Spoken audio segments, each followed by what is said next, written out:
हमारे पास दो ब्रांचेज हैं। एक ब्रांच का जो करंट है वो दे रखा है आपको 10√2 साइन ओमेगा टी। दूसरी ब्रांच का जो करंट है वो दे रखा है आपको 20√2 sine omega T plus 60 degree. वैसे बहुत छोटा सा क्वेश्चन है लेकिन इंटीजर के लिए बहुत अच्छा क्वेश्चन है। इसके डेटा इतने अच्छे नहीं है लेकिन डेटा अच्छे बनाए जा सकते हैं। So you have two currents and you want to know the resultant of these currents. शानदार क्वेश्चन है, आपको सिर्फ अल्फा बताना है इसका। तो देखो, आप लोगों ने एक नाम सुना होगा, इंस्टेंटेनियस एक्सिस ऑफ रोटेशन। एक ऐसा पॉइंट जिसके अबाउट ये बॉडी उस पर्टिकुलर इंस्टेंट पर प्योर रोटेशनल मोशन कर रही होती है। और उसको कैसे पता किया जाता है, उसको पता करने का तरीका होता है कि आपको कोई भी दो वेलोसिटीज पता होनी चाहिए। जैसे इस समय मुझे इस पॉइंट की वेलोसिटी पता है। चलिए, तो पिछले वीडियो में जो जे एडवांस प्लस सीरीज थी, मैंने आपको एक चैलेंजिंग क्वेश्चन दिया था और इस बार फाइनली कुछ बच्चों ने इसके आंसर डाले। इस वीडियो के एंड में भी आपको एक चैलेंजिंग क्वेश्चन मिलेगा जिसका सोल्यूशन उसके अगले वीडियो में मिलेगा। तो ये एक रॉ फॉर्मेट में मैंने आपको क्वेश्चन दिया था। You have 5 capacitors here and 2 capacitors, total 7 capacitors, and you are suppose to calculate C equivalent between this point and this point. A point और बी पॉइंट के बीच में आपको सी इक्विवेलेंट निकालना है। तो सबसे पहले तो हम लोग इसका सी इक्विवेलेंट निकालना सीखते हैं। देखो, ये एक खास तरह का सर्किट होता है which is called reverse symmetry. This is called reverse symmetry.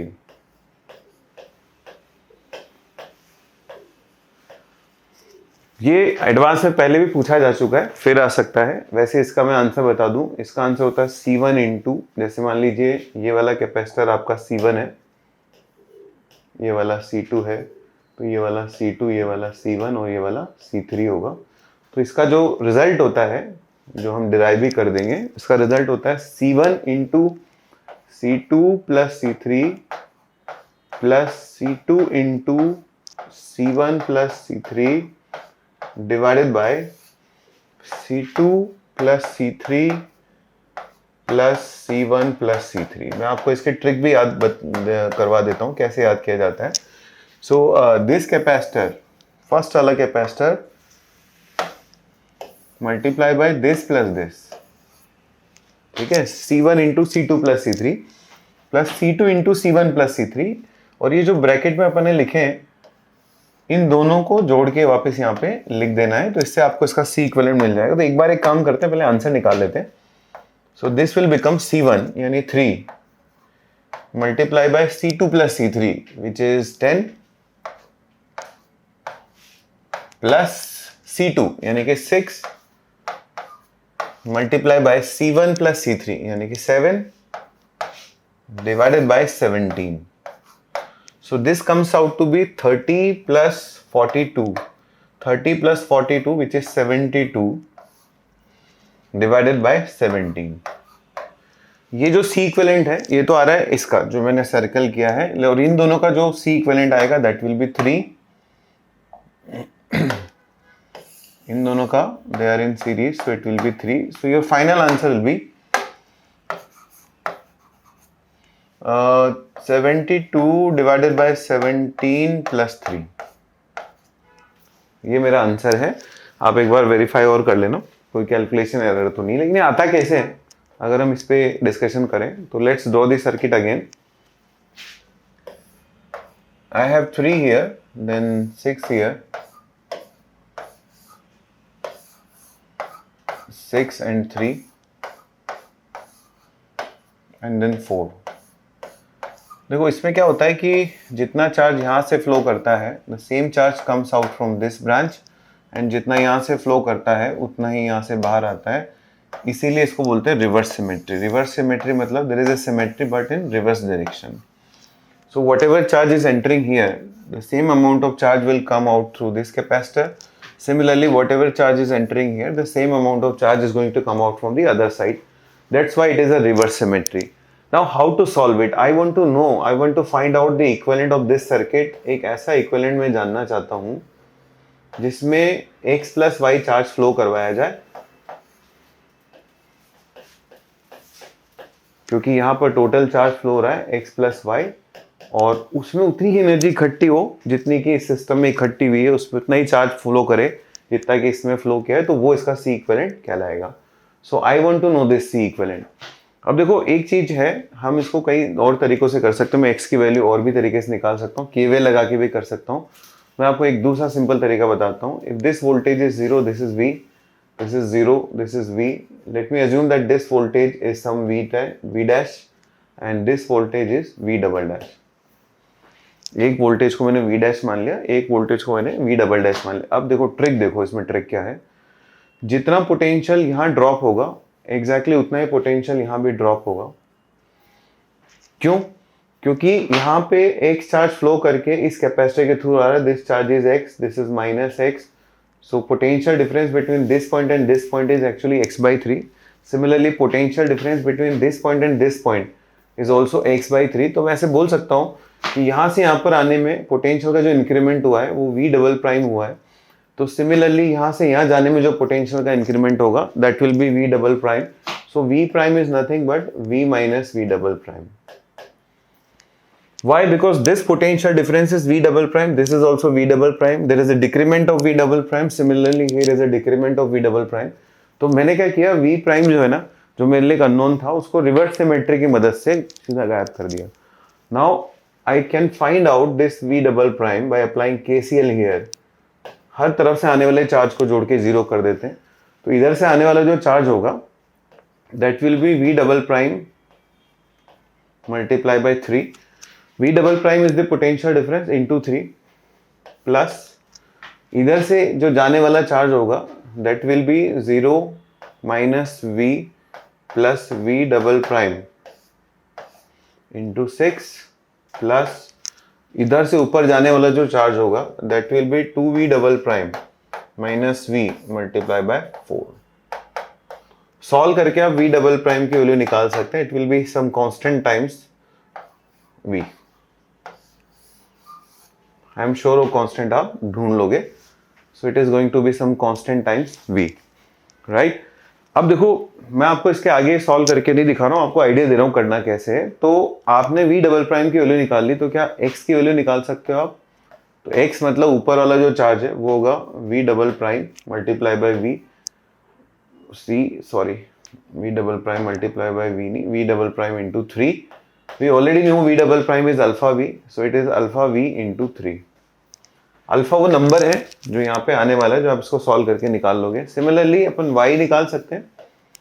y is this minus this, v minus alpha v multiply by 6.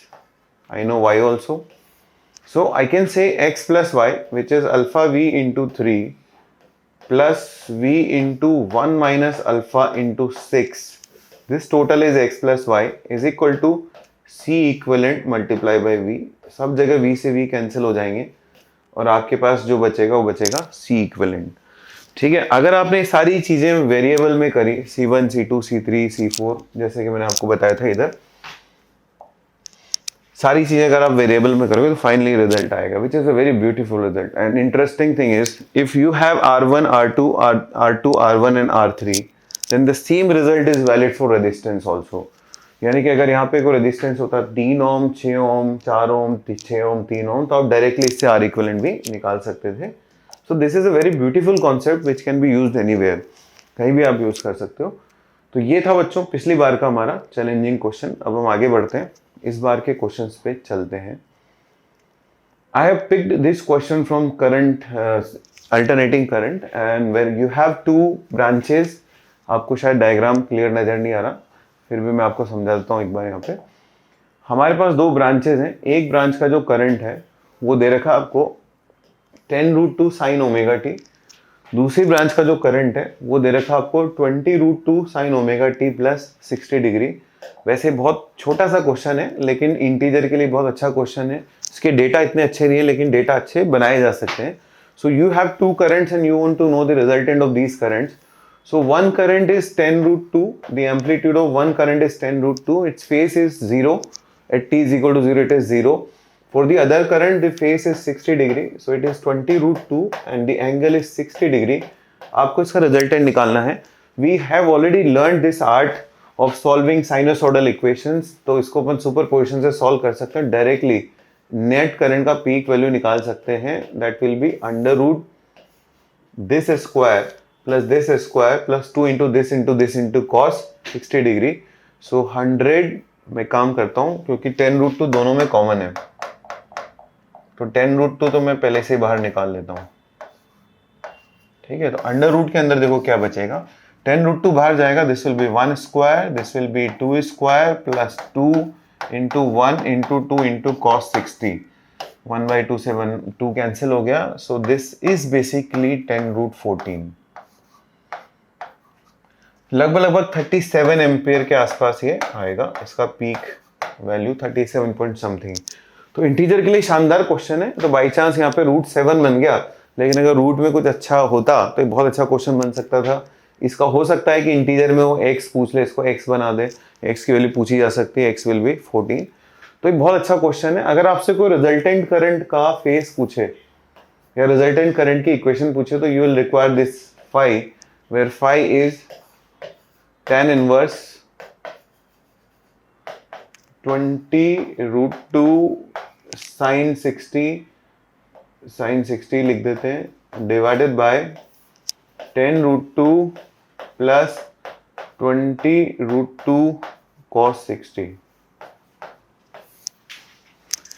तो कोई तुमसे रिजल्टेंट का अगर फेस पूछे तो वो भी बता सकते हो। एक और शानदार क्वेश्चन है, फैंटास्टिक क्वेश्चन, जेईई एडवांस के लिए बहुत प्रोबेबल क्वेश्चंस की लिस्ट में है, और आपको इस क्वेश्चन को जरूर करके जाना चाहिए, और उन सारे बच्चों के साथ भी इसको शेयर करना चाहिए जो आपको लगता है जेईई एडवांस की तैयारी कर रहे हैं, उनके लिए काम की चीज़ हो सकती है। सो you have this incline surface which is fix, और डायग्राम देखो क्लियर है तो ठीक, नहीं तो मैं थोड़ी और कोशिश करता हूँ। फोकस करिए, आप अपनी स्क्रीन को थोड़ा बड़ा करके देख सकते हैं। So we have this kind of situation जहाँ पर हमारे पास एक रॉड है, वो रॉड इस तरह से दो इंक्लाइन के ऊपर, एक हॉरिजॉन्टल सरफेस और एक इंक्लाइन के बीच में इस तरह से हमने जस्ट छोड़ी है, अभी छोड़ी है।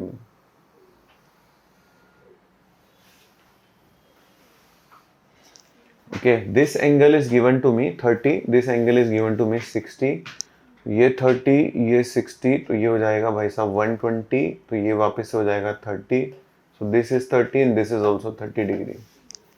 क्वेश्चन में पूछा है what is initial angular acceleration, बहुत शानदार क्वेश्चन है, आपको सिर्फ अल्फा बताना है इसका।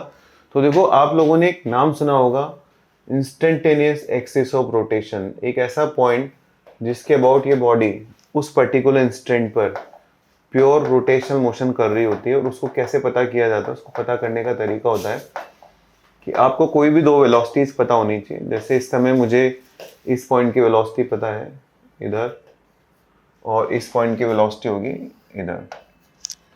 उन वेलोसिटीज के ऊपर आप परपेंडिकुलर ड्रॉ करते हो, तो इसमें मैंने परपेंडिकुलर ड्रॉ कर दिया, और इसके ऊपर भी मैंने परपेंडिकुलर ड्रॉ कर दिया। जिस जगह ये पॉइंट परपेंडिकुलर्स काटते हैं वही होता है अपना IAOR, instantaneous axis of rotation, IAOR, instantaneous point of rotation, instantaneous axis of rotation, whatever you may call it, you can call. And this angle is 60 degree, so this is also 60 degree and this has to be 60 degree। इसका मतलब ये मजा आ गया, ये सब लंबाइयाँ क्या होगी, L हो जाएंगी, क्योंकि रॉड की जो लेंथ है वो L है। अब देखो इस पर क्या क्या फोर्सेस लग रहे होंगे, एक लग रहा होगा नॉर्मल रिएक्शन N1, एक लग रहा होगा नॉर्मल रिएक्शन N2, और एक लग रहा होगा mg। देखो इस क्वेश्चन में अल्फा की कैलकुलेशन और खतरनाक तरीके से की जा सकती है, that is really very dangerous and लेंदी। हम इसके सेंटर मास का एक्सेलरेशन मानेंगे AX, AY, अल्फा, उसके बाद न्यूटन्स लगाएंगे y डायरेक्शन में, x डायरेक्शन में, उसके बाद एक टॉर्क की इक्वेशन लगाएंगे, उसके बाद लगाएंगे कंस्टेंट्स ढेर सारे। कहाँ पे कंस्टेंट लगेगा, एक यहाँ पे और एक यहाँ पे, because the acceleration has to be along tangential direction. तो 5 इक्वेशन बनेगी मोटा मोटी, उसके बाद ये सवाल सॉल्व होगा। लेकिन अगर आपको IUR का कॉन्सेप्ट पता है तो सिर्फ एक इक्वेशन में आपका क्वेश्चन सॉल्व हो सकता है। आपके पास सिर्फ एक फोर्स है जो कि आपके IUR वाले पॉइंट से नहीं गुजर रहा, वो है mg, और देखिए उसकी डिस्टेंस भी पता है आपको इस लाइन से। This is L/2, so this is L/2 cos 30, so mg multiply by L/2 cos 30 is the net torque about IUR। IUR के अबाउट जो नेट टॉर्क आएगा उसके नाम पे सिर्फ एक ही है, mg का टॉर्क, क्योंकि दोनों नॉर्मल तो वहां से गुजर रहे हैं।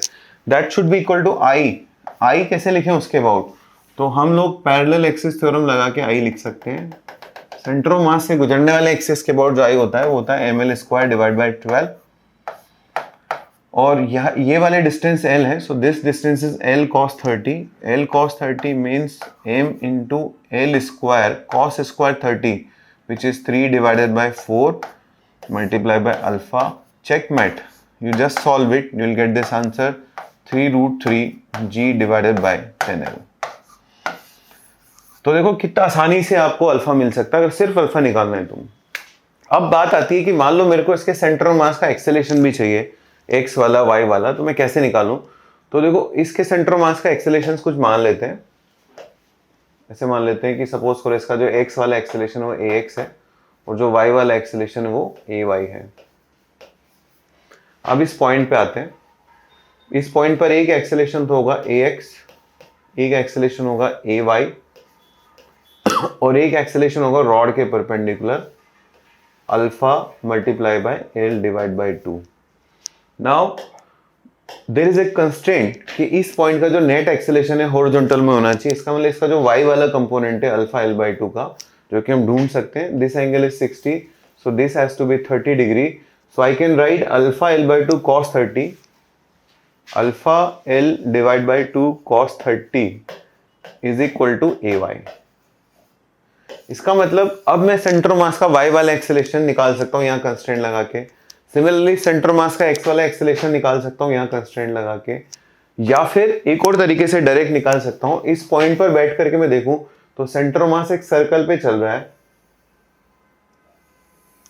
और उस सर्कल के टेंजेंशियल डायरेक्शन में एक्सेलेरेशन होगा और उसके दो टुकड़े कर सकता हूं x और y. तो सीधा जो मेरा आंसर है x वाला जो होगा that will be alpha l by 2 cos 30 और y वाला जो आंसर होगा that will be alpha l by 2 sin 30. Easily आप x और y के एक्सेलेरेशंस भी निकाल सकते हैं. So it is a very good question, fantastic question for JEE advance. Now coming to the next question.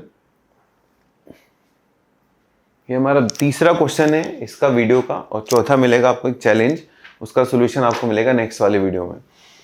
So again this question is from rigid body dynamics and rigid body dynamics के questions advance में आते हैं. लेकिन पहले क्या होता था, कई बार बहुत इजी क्वेश्चंस आते थे. बीच में एक ऐसा दौर आया जब क्वेश्चंस हमेशा बोनस हो जाते थे, क्योंकि कई बार उसकी लैंग्वेज में या समझने में या ऑप्शंस में कहीं ना कहीं कुछ मिस्टेक्स हो जाया करती थी. बीच में आरबीडी के कुछ ऐसे क्वेश्चंस आए जिनमें हमेशा कोई ना कोई डिस्प्यूट रहा. ठीक है, लेकिन अभी कुछ समय से जो क्वेश्चंस आ रहे हैं मोस्टली वो अनडिस्प्यूटेड क्वेश्चन है, कोई दिक्कत वाली बात नहीं, आप कर सकते हैं इन क्वेश्चंस को इजीली.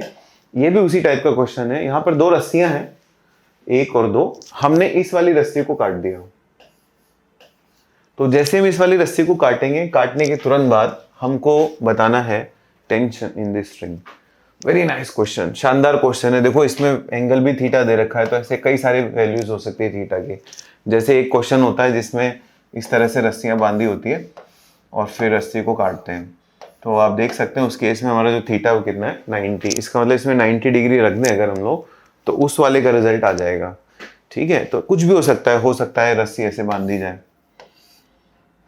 रस्सी ऐसे बांध देंगे तो उस केस में थीटा की जो भी वैल्यू हो आप डाल सकते हैं. सो मैं ऐसा नहीं कह रहा कि इस रिजल्ट को रट लो, लेकिन इस मेथड को समझो. बहुत अच्छा मेथड है. जहाँ जिस मेथड से मैं इसको सॉल्व करने जा रहा हूँ आप डेफिनेटली उसको एंजॉय करोगे. So when I will cut this string, यहाँ पर रस्सी नहीं रहेगी, रस्सी कट जाएगी.